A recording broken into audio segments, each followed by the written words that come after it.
think is also something that probably contributes a lot to, perspective is everything. And I think that really gives you an interesting perspective.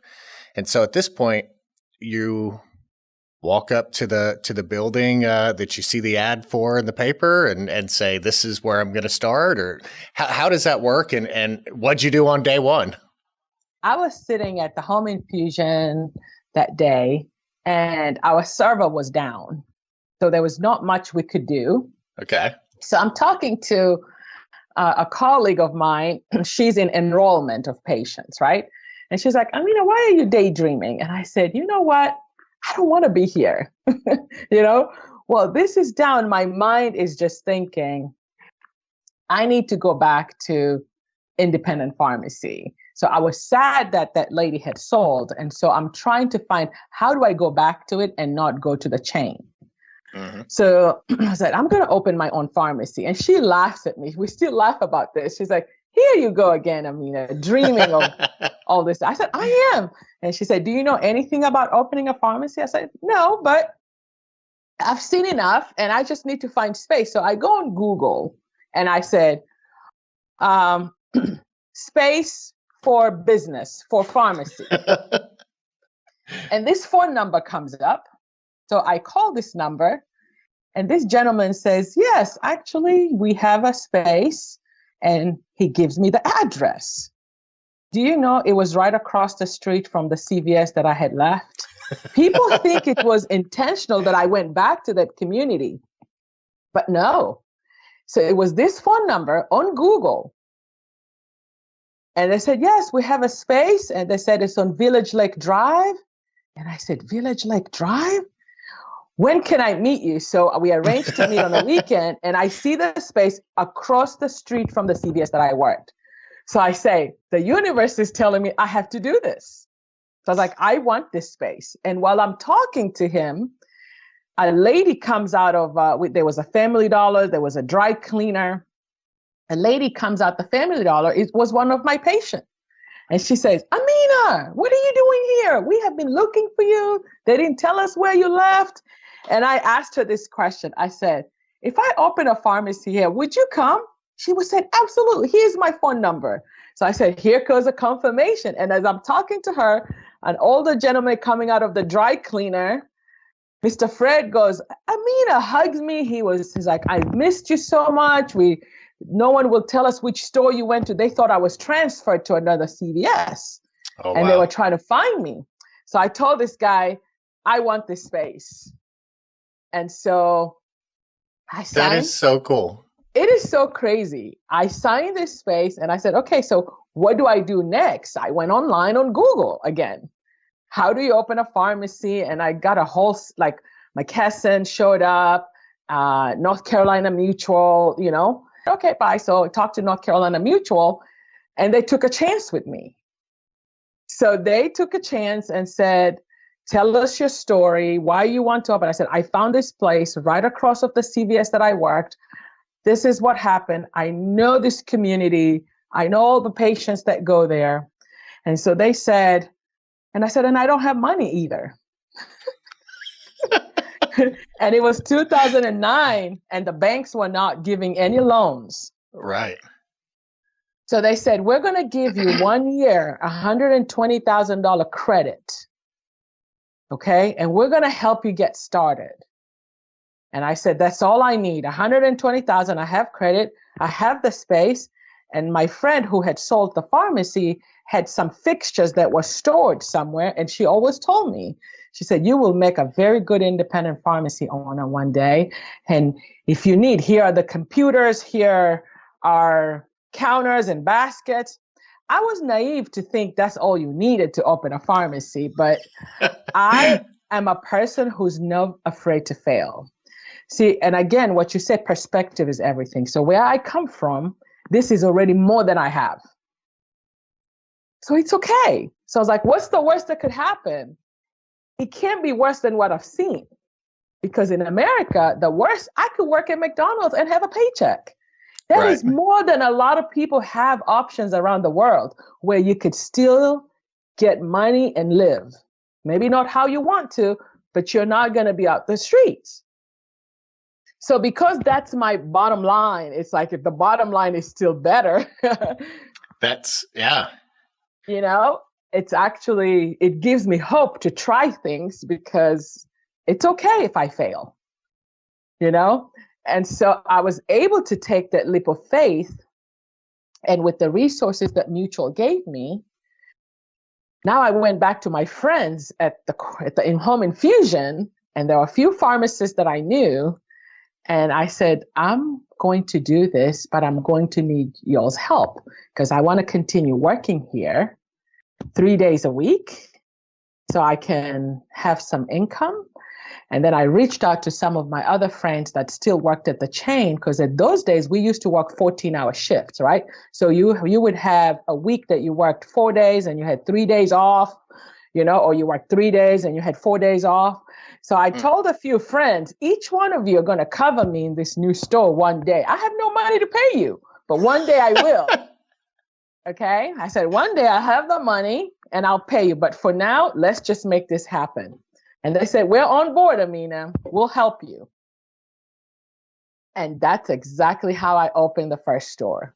And the day we opened, I realized how much I had meant to so many of those patients that 2 years, because we sent out flyers with my photo in there, and the phone calls that came and the patients that transferred.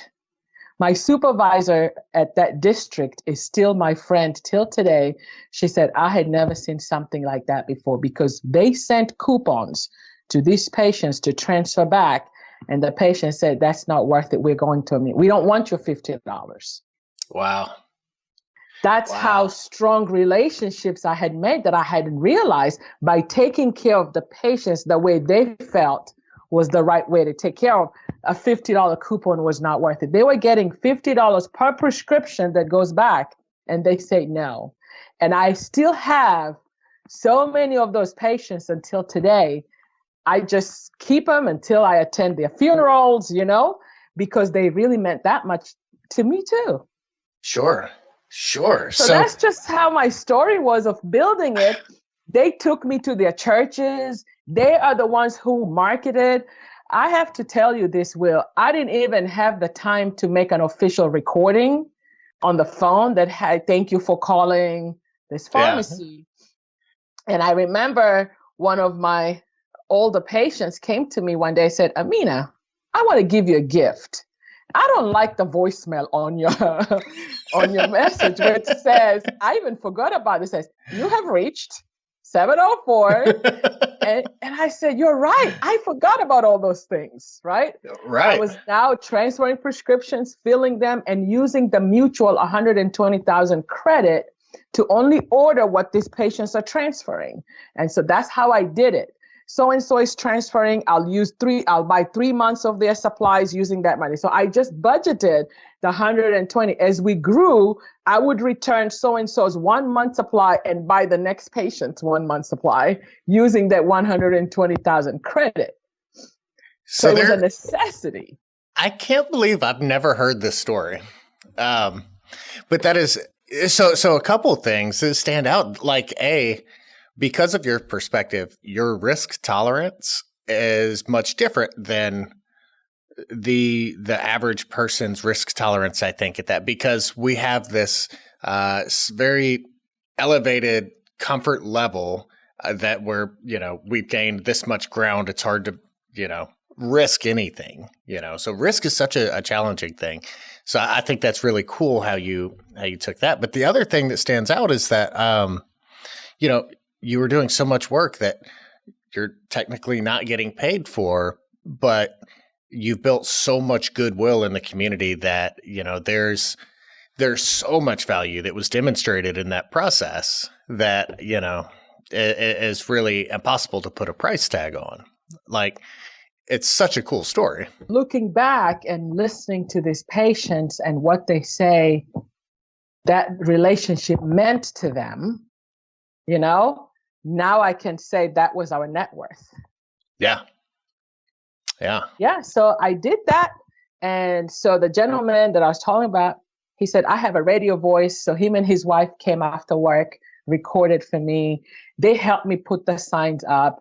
They took me to their churches. They forced their friends and neighbors. They're like, this is now Amina's drugstore. Remember I was telling you about my pharmacist, Amina?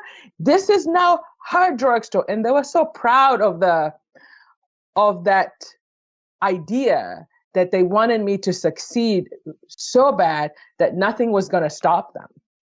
Yeah. And so that's just how we finally became a real pharmacy. I wanted to ask you, because I know you guys were one of the first few to adopt, like, hey, we're going to do an appointment-based model, put it on our website. I remember last time you talked and you're like, hey, you put out testing appointments and thinking, I haven't talked about this on social media at all. And all of a sudden they're just all taken up. That was, sounds like 9 years ago, but, has that bled through into anything else, like appointment-based? Is it kind of bled into other areas of your business to try to kind of like, we're all kind of hoping that a little bit of that is here to stay, right? An appointment-based model. Yeah. So all of our point of care testing now, even outside of the COVID testing, is all appointment-based. So our flu, our strep, we do a combo flu COVID that I'm sure others do as well. Plus COVID antigen, COVID PCR, COVID antibodies, all of those are appointment-based for us. And that really opened the door whenever we started in June or July of last year with the COVID testing to the scheduling. And while we have not gone that way with flu vaccine, this year, most of the patients that reach out to us about flu shots now are starting to ask, do we need an appointment? And so we have been really, slow on our uptake of wanting to schedule appointments, because to the workflow point, that does create one other piece of workflow. If somebody schedules an appointment, that also creates an expectation that when 1:15 gets here and Miss Jones walks in, that you've got all of her paperwork ready, you've got your label printed, and that you're ready to go. And frankly, we've just been overwhelmed enough between our testing and our vaccines for COVID to make sure we've got all of those in place and operationalized and ready to go to add flu into the mix. And so, are we going to get there? Yeah, we're going to get there. We just haven't rolled it out this season. Yeah. Yeah, right. Well, hey, so, Mark, you were asking about, I'll segue here. Mark, you were asking about scheduling. And I do want to give, Pioneer and Josh some props for earlier this year. Josh convened a group of 3 Pioneer users from around the country, an Arkansan, a Texan, and a Pennsylvanian to all come together and talk about what we needed around vaccines and testing as it related to the Pioneer ecosystem. And so what that resulted in was feedback being given that the immunization screen now pops up with the ability to input lot and expiration date and save those until they're changed or until the next day. And many of those eligibility check features on that screen, a lot of the bulk patient uploading process. Josh, I know I'm leaving a bunch of stuff out, but that didn't happen just because Pioneer knew exactly what needed to be happened. I give you guys kudos for just having an informal focus group come together and say, hey, we hear that there's issues that we can help you guys solve, help us understand those issues. And so those processes have really made the huge amounts of immunizations that we've been billing and other pharmacies around the country have been billing so much easier than it would have been otherwise, reporting to the immunization registries, et cetera. And so just a big thanks to you, Josh, and your team for being willing to listen and then being willing to implement in such a timely way. Hey, it was our pleasure. I'm glad we could help get it. I will say I haven't seen a 3 a.m. email from you, Mark, or Rhiannon in months. Yep. So, I feel pretty good about that, actually. Yeah, early on, you were certainly getting that because there was lots of opportunity for improvement. And whenever you're, again, back to the workflow conversation, whenever your workflow has been this for so long, and all of a sudden, instead of doing 30 vaccines a day in your normal flu shot day, or 50, whatever it happens to be, and you're doing 300, and they're 95% new patients to your pharmacy, and so you're trying to input patient profile, find insurance information, do all that stuff. It was taking 7 and 8 minutes per person to add a new patient, process a claim, and you multiply that by 200, 250 people a day, and all of a sudden you have really made your day that much harder and longer. So appreciate everything y'all done to help with that. So the nice thing that'll actually come out of that and is live now, we actually were able to take that bulk uploader and put become a patient where you can put on your webpage, and a patient can go through and enter all their information, and that'll flow directly into Pioneer now.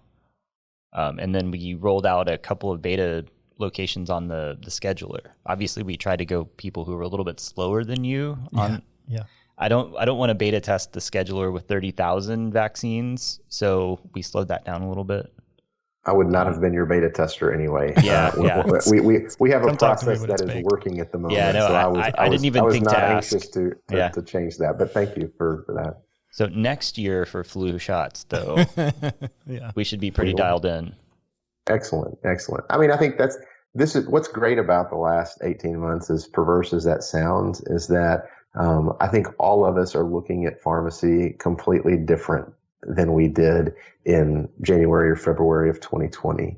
I mean, I think we've seen where revenue can be generated from that's not necessarily putting pills in a bottle. I think that's exciting. Yes. I worked in our store on Saturday morning, and I did 6 or 8 immunizations, which were a combination of flu and COVID, before I filled my first traditional prescription. And those were the first people that came in the door. They were looking for those clinical services. Now, whether or not that is a long-term sustainable thing, I think that's yet to be determined. But I do think it's gotten patients thinking different about who we are and what we do. I think it's gotten us thinking differently about what we're capable of doing and how we're able to stretch ourselves and do things different. Which comes to, are we in the right space? It comes to what other needs do we have from a billing perspective? All those questions that we haven't been forced to even address, I think, are really coming to light now. And that's a good thing, because that's going to challenge our businesses to grow, expand, get better, become more efficient. And I couldn't be more excited about that part of the last year and a half. Yeah, for sure. I think you said it last, right? Necessity is one of those things, one of those cool sayings, right? There you go. Invention. There you go. That's what I told you I use that all the time. Yeah, no, it was one of those, I guess, time frames. You can't even say a year, 18 months, that really just made people do something different. It really did, and it's been fun to watch. Like, as bad as it's been kind of cool to see everyone tackle something a little differently. And to more importantly, to know that you can do it once you got out there and did it. Yeah. And I think that's what that fear of not knowing that you can do it, I think, has stopped people for years from being willing to try something new, and almost being forced into a corner to do it because your patients are demanding it and society needs it. Is kind of affirming to know, after all the years of doing things the same way, I can do something different, or I can add something new. And it's hard, and there are challenges, but there's reward to it as well. And I think patients are happier than ever humanly possible with their independent community pharmacist after the last year and a half, because every step of everything we have done has been for them. And they recognize that, and they appreciate it. I think the healthcare team sees what we have done, the physicians, the hospitals, et cetera. And I think they are appreciative and couldn't be happier with what we've done. And overall, I think even the payers appreciate that. If we hadn't been there as independent pharmacists, then the cracks would have been huge that patients would have fallen through. And when you look at communities all across the country, the groups that stepped up and really pulled a lot of these communities through the early days of the immunizations, they were the independent pharmacies. And but for us, what would have happened? And I think that's a great message that we all should take pride in. Yeah, especially when you're talking about reaching the most vulnerable, the most accessible. That's why I think it's here to stay to a degree. Like, I think people enjoyed or relied on a accessible healthcare provider that you couldn't get into anywhere else almost. Yeah, I think that's right. You couldn't get into in a lot of places, and yet we were still open our doors late at night. We were Right. still coming to a pharmacy on Sunday. We were still, meeting people at a pharmacy to do a test or to, drive to their house to do Right. a vaccination or whatever it is. I mean, that's the beauty of what we are as independent pharmacy owners. Yeah, I think the one thing that was surprising to me was watching a lot of rural communities and the ability to really promote public health in a way that hadn't been done before in a pharmacy, or at least hadn't really been publicized well before. So I think when you go back and look at what the effects on public health in the future, there are, campaigns around social determinants of health, and there's campaigns around all these other things, but nobody really thought about how fast we needed to push that down into the pharmacies, because they're the ones in the communities. And, even historically, when, an independent pharmacy went out of business in a community, the collective shrug of everybody else in the state was kind of like, meh. But now I think you're going to look at it and say, man, if this independent pharmacy disappears from this community, the community as a whole is worse. And so I think we have evidence now that you can go out and say, hey, these pharmacies have to exist. You have to pay them a living wage to dispense the drugs and provide the services. And maybe it means that you have to pay them more for being in a rural area than you would pay, in an urban or a suburban affluent area. So I think you have different, avenues to approach why it's super important to have that pharmacy on the street corner, more now than we ever have before. CMS final rule that came out about DR being, calculated at the point of sale. I am scared to death that that's going to lead to the, what I'm calling the Great Depression of community pharmacy, because on January 1, 2024, DR is going to be withheld at the point of sale, which means the product reimbursement is going to be as low as possible, and retroactive is going to be happening at the same time for previous Yeah, trimesters. you got 3 months of overlap. Double DR, double DR, and nobody. You got this big crunch coming, right? You got this big complain crunch about DR. Yeah. What about double DR? Yeah, You won't be able, and I think there'll be predatory acquisition of pharmacy. So this is my call to action to all my colleagues to really think about this and consider January 1, 2024 as the time. In the agriculture world, that's where my family came from. And during the Great Depression, some people bought land, some people sold land. The people that bought land are still doing really well today. People that sold land are doing something else. And so we need to think about pharmacy in the same way. And now's the time. We were blessed with a year and a half to shore our businesses up with services, layer on as many things as possible, be strategic, stockpile as much capital as you can, because that's going to be tough to survive. But those of us that do, I think it's going to be, it's going to be wonderful on the other side. But we should be scared because it's scary. Yeah. When I read that final rule, I was like, hold on. I drew it out on my whiteboard and I was like, from January to April, it's going to be a bloodbath. Yep. Because there was no correction for that overlap period when you're getting charged at the time, and then you're true up in the end of the first quarter. So you're right. I think you're not wrong in that it's going to be scary for a month or a quarter, but once everybody makes it out of that, at least you'll know that how much you're getting robbed when you're getting robbed. And I think that's the platform for going back to say, hey, look, this isn't fiction anymore. These are hard dollars that I can show you. And I think if you can make it through that quarter, you'll be all right. But start saving now. Yeah. So two things there. You said, I think you kind of glossed over it, but you said during that time period or ramping up to it, you feel like there could be some predatory acquisition movement going on.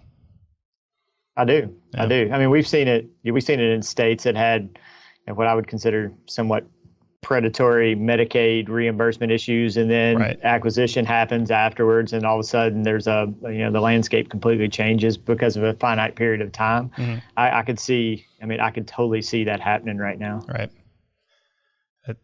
That's interesting. And I'm a supporter. Like I've been working with NCPA for years on DR reform, unintended consequences of DR.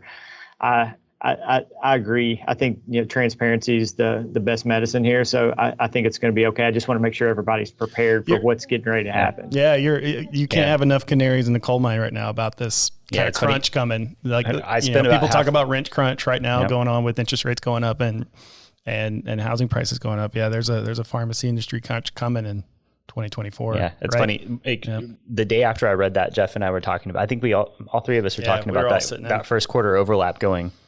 That's going to be rough. You better start escrow now. Yeah. That's right. But the good news is, so let's end that on positive. Let's go. We have 18 months, Yep. right? Plus. There's so much service opportunity out there. If there ever was a time to find new partners to do non-traditional payment opportunities, like now is the time. Build that up. You've got 18 months to get there. So this is where we're focusing our business. Like we're in complete restructure mode. I think that lights a fire under us to go out and to, I don't want to say sell, but go out and to really hustle. Mm-hmm. I need to be out hustling every day. I don't need to be on the bench like everybody. And you want your job, you need me out hustling every day, trying to get us more service opportunities, because that's going to shore up this for the sustainable long term. And I just encourage everybody to do the same. And now's the time, because man, coming off of COVID, like I was saying, chronic disease is a problem. Last 3 provider groups I've talked to, I mean, they were like eyes wide open, like, oh crap, like we're in trouble. We need some help. And so we've just had where maybe it wouldn't have been as receptive of a conversation 2 years ago. Now it's like, hey, how can we work together? So that's been real rewarding. So now's a good time. So talking to those provider groups, are you talking about like handling some of their chronic care management or annual wellness visits through Medicare, or are you talking about different types of services? Yeah, so I'm talking about walking in with a whole bunch of stuff in your back pocket that you can do, and seeing where their pressure points are, and then pulling out a couple things out of your pocket that'll work. So chronic care management is definitely one of them. That's been leading some of the conversations that we've had recently. We're finding a lot of opportunity in the 340B world right now. Just a ton of opportunity in 340B, layering services into that. So that's a whole lot of fun. That's one that I'm really up on. I think that's a good place for us to play, and I could unpack that too if you want to. And then also other maybe unexpected places like opioid deprescribing and like ACO metrics and like I didn't even know what an accountable. I mean, I knew what an ACO was, but didn't really understand until coming and sitting in some of these provider meetings. And now I'm like, I understand where your problems are. Yeah, I totally get it in like health home situations that I didn't even know existed. And now I'm like, oh, the state has a Medicaid health home. Okay. We could help with those metrics. So it's interesting to get in because everybody needs help. And it all goes back to this first conversation. Who needs the help? It's that last mile local group that's costing the money. They're at risk. Like it's the worst. And they don't have broadband. They don't have cell phone minutes. That's the one that pharmacy knows. I could walk in up front. I'm at LNS Pharmacy in Charleston, Missouri, and they're probably without exception, if somebody said, hey, we need to get a hold of so-and-so in this county, I've got somebody within 2 degrees of family, they can get a hold of that person. Wow. They know where they live. Yeah. And it's that way everywhere. So I'm convinced that this last mile care, and it all goes back to, and I'll end it at this, go to these provider meetings, public health meetings, community health workers, really doesn't matter. It's all the same process. If you have an appointment-based workflow where you can layer on additional services or follow up specific calls or COVID vaccination and hesitancy conversations or whatever it is, as long as the workflow's there, like you can layer on it's the same process. It doesn't matter. Doesn't matter what it is. It's follow up. It's being an expert in follow up. Gosh, that's big and exciting. So your kind of message out in the world is like, yeah, that's going to be a tough crunch. There's just tons of service opportunity, and all of those that you're talking about, those are in some way active in your stores at the moment. Yeah. Nice. Yeah. Or not in stores, or it's a that's true. You're talking about like kind of like contract. Separating services from pharmacy. So let me tell you about how our business, and this I've had to. This is a huge education thing for us and our staff. So I had this aha moment 18 months ago, I guess, or COVID vaccinations first started, and I heard some chatter. It's like, hey, he wasn't even one of ours. Somebody that came in that got a COVID shot. I was like, yeah, he's used other pharmacy down the street forever. He's not. I was like, no. Like, we need to redefine ours. Yeah. If they've received any service or a prescription, they're ours. Mm-hmm. They don't have to have all their services from us. They don't have to have all their prescriptions for us, but they're ours. And so trying to rethink what we consider ours. And so we've got 3 pharmacies that we own and operate right now. So those are essentially lines of business. We've got a services line of business, and services is services. It may be for patients in the pharmacy. It may be for patients outside of the pharmacy. It's got its own budget. It's got its own people. We jumped all into that last year. We're a little over a year into, like I tried to say, hey, my dad and I said, we're going to put our money where our mouth is. We hired a clinical pharmacist, former resident of ours, and said, we're going to go. Like, we think this will work, so much so that we're going to invest in it. And we happened to do it about the time that vaccinations were big. So we're like, we can prop this up with COVID vaccinations now, figure out how to do it. It's perfect timing, right? And then we've got a consulting side where we do projects for SFIS. And so, those are our lines of business. They overlap sometimes. Sometimes they're independent. They're looked at separately. What we can't have, and I was just talking to a friend of mine about this a minute ago, we can't have other lines propping up the pharmacies. Those pharmacies have to stand alone. We have to make sure that services aren't propping up. You can't be profitable on services, losing on pharmacy, and be at a net loss. Right. And that's where we're sitting right now. Like, our pharmacies are leaking money. It's just the nature of, so we're in this restructuring now to say, okay, we're doing well in consulting and services. These pharmacies are really having trouble. So let's make sure that we can shore up the pharmacies, which was what we're doing right now with efficiency, and make sure that, if you got somebody that's getting services, that we're using the right staff and we can make that work. So between now and 18 months from now, we're solid on every one of those lines of business, and one's not propping up the other ones. That makes a ton of sense. Yeah. Tell me a little bit about Flip the Pharmacy and what you guys are kind of diving into. We're starting cohort 3 at this point. So tell me a little bit about what you've done and where you're headed. So I do help to lead the Flip the Pharmacy efforts in Ohio, and I also coach pharmacies as well as our pharmacy participated in cohort 1. So we're kind of wrapping up with the formal program, but we'll continue on and stay engaged, because I think, that is something that's really important to keep pushing us and having accountability measures, because that's one of the, I think, best things that Flip the Pharmacy has brought. It's this bite-sized chunk each month of here's what you should be doing to kind of elevate yourself to the next level. And without that sort of putting a deadline on it and having some sort of hyper focus for the month, it's really easy to just say, yeah, well, we're doing a lot of other stuff and we're just too busy for these other things right now. And, COVID's changed that to some degree, that it's kind of reshaped how we're doing things a little bit. But that being said, we put 10 pharmacies through that first cohort. The second was, I think, about 25, 26 pharmacies. And we had some from bordering states, an Indiana pharmacy, a couple of Michigan pharmacies. So that was cool to collaborate with CPSN Michigan. And then those pharmacies from cohort 2, we're going to mesh with our new cohort 3 group and have about, so where that put us, 60 pharmacies going through together. And we're going to try and do a little bit of a reset for the cohort 2 folks, because most of their Flip the Pharmacy experience thus far has been COVID related.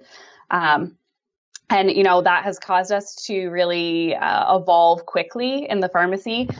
So, good or bad, we've learned a lot and have really focused on that appointment-based model and figured out how to do all these immunizations and testing and different things. So we've done a lot as far as practice transformation, but we'd like to get back to, some of the chronic care management things that we were initially focused on. And honestly, pre-COVID, when we went through the hypertension progression, that was just a really cool experience for our pharmacy, because, we're used to filling a blood pressure medication. Maybe you get a chance to talk to the patient about what their blood pressure is and how things are going. But to say, for the next month, we're going to be focused on capturing these blood pressure readings from patients and really purposefully having those conversations, recording lab values, and then revisiting that each month, or sooner if they weren't at goal. We got to a point where we had a lot of patients that, they'd walk up to pick up their prescriptions and they'd rattle off their latest blood pressure to me. I checked it this morning. Here's what it was, because they knew we were going to ask. Nice. So it kind of pushed them to be more cognizant of their monitoring. And then people that weren't at goal, we were taking a ton of blood pressures in the pharmacy, and we had people that were just stop in, every couple of days or daily to get their blood pressure checked, because they wanted to make sure that we did get them to goal, and then reaching out to physicians with those readings and having them say, yeah, absolutely, we should change that medication. That's accepting our recommendations. So we just were, from a, provider satisfaction standpoint, it was very rewarding. And then also for the patients, I think they were glad to say, well, somebody's watching out for me and we can get this done. And not that we don't want them to go to the doctor, but if it's something that we could get done without them having to have a separate appointment, and then they still, are following up in, 3 months or whatever the next appointment time was, but we don't necessarily need to wait till their 3-month appointment to get their blood pressure goal. So that was a cool thing, I think, for everybody. And hoping to kind of get back there as hopefully we get some more normalcy in the coming months. Yeah, hopefully. That's got to change the psychology of, any kind of health concerns for a patient too, because, I'm just thinking about my father. He lived in New Orleans, and he loved the food in New Orleans, and I remember him telling me that he had a doctor's visit coming up, and he was not looking forward to it because he knew he was going to be in trouble, right? But it was this thing in the future that it was like, yeah, I got to worry about it then, and then I'm going to get in trouble, and then I'm probably going to eat better for a week afterwards. But then I've got, 6 or 12 months until I have to go be held accountable again. So being able to have like that personal goal where you can go in, and it's like working with a personal trainer almost, where you have that accountability and you're like, yes, I see progress, I'm moving forward. It's a much different approach, that proactive engagement instead of just, it turns out nothing's changed and that didn't change anything. Imagine that. Yeah. So you're working with the, continuing education with Flip the Pharmacy. Do you find that having the students in your pharmacy often kind of helps drive that energy and keep that kind of like, keep you from getting comfortable where you're at? Yeah, it's great. We love having students. I wish I could have a student all the time because they always just bring a fresh perspective into the pharmacy. And, everybody has a little bit of a different, background and where they've worked and what their experience has been thus far. So it's nice when we can kind of show them what we feel like community pharmacy should be. But they always have tons of questions and ideas and like, why would you do it this way? What have you ever thought of this? And, streamline our processes and just keeps us on our toes and are just super willing to jump into whatever we have going on for the month with the pharmacy and help to drive that, because if you can kind of task the student with, we need to do X number of care plans and we're focused on blood pressures this month, they're going to be the champion to kind of get things going in your pharmacy that month because they have some ownership of it. And that's been really great for us. And our patients love interacting with the students. And, like I said, I wish I could have a student every month. Yeah. How long is the rotation when you have those students there? So we typically take Ohio Northern University students and their rotations are 1 month long. So they're there for the calendar month. So I was looking at your Facebook page for the pharmacy and I thought that was so cool because especially in a small community, you could see a new face there and it could be kind of one of two things like, oh, okay, that's one of the temp people and they're going to come and go. But you've kind of celebrated, hey, here's this new person starting their journey into pharmacy. We're happy to have them. So I saw on your Facebook, you had, it looks like Rochelle, Luke, Kaylee, Connor, you had these smiling faces kind of highlighted on your pharmacy page, which I think is so cool because it's really kind of put them in the spotlight in your small community. So, when your patients come in, I feel like there's already some of that connection that community pharmacists love, and that's kind of what keeps them in the community pharmacy game at the end of the day. Absolutely, yeah, and we love having them feel welcome, and really appreciate our patients making them feel so welcome. Just to sort of kick things off a little bit, so we've got the NCPA annual meeting coming up very soon, and Jeff, you, Pioneer's been kind enough to support one of the general sessions, and you always speak. What you're planning? Are you planning to do that again this year? I mean, I know you're sponsoring it. Are you planning to do your presentation again this year? Yes, and it's not ready yet, but I don't know if anyone's. Yeah, I don't know if anyone's. Can you tell us a little bit about that preparation, because I don't know if, I'm sure folks watching this podcast have probably seen Jeff. He's a pretty good speaker. And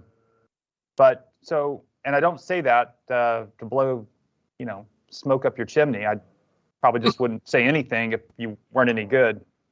But what's your prep like? Can I answer this one? Sure, you can go ahead. So Jeff's prep work on any of his speeches, I've got to experience. He'll read about 2 or 3 different books, and then he'll get some ideas and some quotes, and he'll pull those out and go, I like that, I'm going to use that. And then he starts formulating, this is the story I'm going to use because it'll go perfect with this quote. And then he starts writing it. And he gets his word count because he goes, I know this word count gets me this many minutes. And then he memorizes a paragraph at a time. And once he goes through it perfectly and does not have any changes and it just flows, then he moves on to the next paragraph. And the process continues and continues. And then he goes through and this is like typically about 3 weeks out from being on stage that all of this is starting and taking place. And then the final week, he is practicing the speech 2 to sometimes 5 times a day. He'll practice it in the morning and then he'll go, I've got it. I just missed a couple of words, but I'm almost there. And then there's times where, we're on the trade show floor and he'll go, I'm going to step away and go practice real quick. And then he comes back and he goes, I've got it. I just need 2 more times. And he goes, I'm going to go step away again and I'm going to go practice. It's interesting. I listened to Craig spoke after, I kind of did an introduction to Craig. He spoke at Connect. So real quick, how far off? It was close. He'd probably practice it more than that. And there's a lot about Craig and his presentation, a little bit longer, very relaxed kind of PowerPoint deal. And that's generally not I can do that in like an hour maybe, but in a short, I try to get as much as I can in the time that I've been allotted, and try to follow the kind of 3 points, try to do some stories and kind of stuff like that. So, I really prepare, really try to make everything right. Too afraid to get up with more relaxed, kind of like Craig did. So that's kind of piece. I think this year I'm really going to be focused. I'll give people a teaser. People come up to me. One of the things, we're real big fans of CPSN. I think if, you've got to be doing that. If you're not doing that, what do you think you're going to be, right? What are you going to do? And we have a lot of people come up on the trade show floor and we'll ask, hey, are you in CPSN? And occasionally you'll get people who are like, yeah, I'm thinking about getting out. They haven't done anything. They're not doing anything for me. And what I'm going to talk about at NCPA is that's wrong. You need to be thinking about what you've done for them, right? We can't make anything happen unless a whole lot of people do it. So, it comes a lot, it's kind of cheesy day when you say it, but kind of back to your JFK, ask not what your country's done for you, what you've done for your country. And so, we've got to change a mindset, right? If your CPSN chapter in your state's not doing anything, that means they need your help. They need you to be involved. You need to call them up and say, what can I do? And that's going to be kind of it's going to be kind of a participation message with a couple of examples on why they need to become more active. Maybe talk about what happened when a bunch of Pioneer people called Caremark at the same time, that kind of deal. Yeah, and we'll get to that on this podcast. So just a little teaser for this podcast. One of the podcasts I listened to, and I have to be honest, when I looked at the list of podcasts, I'm like, which one do I probably need to look at the most or listen to the most, but don't really want to? And it was the one on e-care plans, and Josh did it. I don't know if it's in the Catalyst. It's in the Catalyst family. It may be I know which one you're talking about. So we kind of did like an internal podcast where Will, who does our podcast Beyond the Scripts, Josh. That was Beyond interviewed the Script. Josh Howland about e-scripts. Yeah, it was good. It was really good. And I say it was hard, when I picked, because, I love talking about marketing for pharmacies. I love talking about getting paid for services, but the process of, the filling out the e-care plan is just, I've got people on staff. Kurt on my staff does a great job of that. Yep. I know how important it is. I know how essential it is. But as far as like voluntarily listening to an hour on it, doesn't flip my switch. This was a really good podcast. People should listen to it. And it ties into something you just said, Jeff, as far as, build it and they will come. Josh made the point that pharmacists will say, well, I'll start sending e-care plans when I start getting paid for it. Yep. And he made a good point. Then you're never going to get paid for it. It's never going to happen. Yeah. Right. That's right. So, sounds like a little bit of a sermon, but no, it's just true. He's right. CPSN is a tool. If you're not use the tool to get better, stop dreaming of change and change. That's that. Yeah. And if anybody wants to know specifically which Beyond the Scripts episode that was episode 32. Okay. If anybody else wants to listen about Josh Howland and Will Tuff talk about e-care plans. Yeah, no, it was, and it talked about more stuff than that, but it was like I said, I had to kind of force myself to do it, but once I got started, it was an easy listen, good listen. There's a theme there in the world of business that I think we struggle with, and it ties to what you asked Jeff on presentations. Great speakers prepare tons, right? When you're going through college, they tell you spend 3 hours out of class for every hour you're spending in class. When you're playing a sport, you practice 6-7 days a week for an hour. Then you go into the world of business or run your own business, and you're literally playing the game the whole time, and you're never practicing. Nice. And I like that. I really think that's a problem or challenge with a lot of small business owners. We spend our whole time playing the game and not practicing to get better. If you enjoyed today's episode, please like, subscribe, and follow us wherever you get your podcast. Give us a 5-star rating on Apple Podcasts to help us reach more pharmacy professionals like you.